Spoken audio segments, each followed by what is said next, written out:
Hi guys, good morning. Ulam namin ngayon guys ay tinolang manok. Ayan. Ginisa ko na ang sibuyas, bawang, luya. Siyempre, ang luya permanente yan. Ayan. Napapansin niyo yan guys, oh. Yung aking manok, wala yan balat. Binalatan ko yan lahat. Ayan.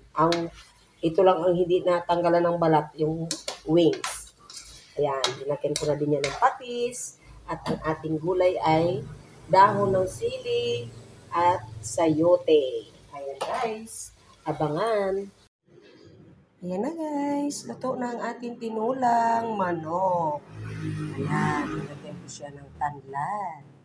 Tinulang tinula. Ayan na rin ang ating kanin. Ayan guys, kakain na tayo. Maghigop tayo ng mainit na sabaw. Ayan guys, thank you guys. Paki-share naman ang aking video guys. Thank you. Thank you very much. God bless po sa inyo lahat.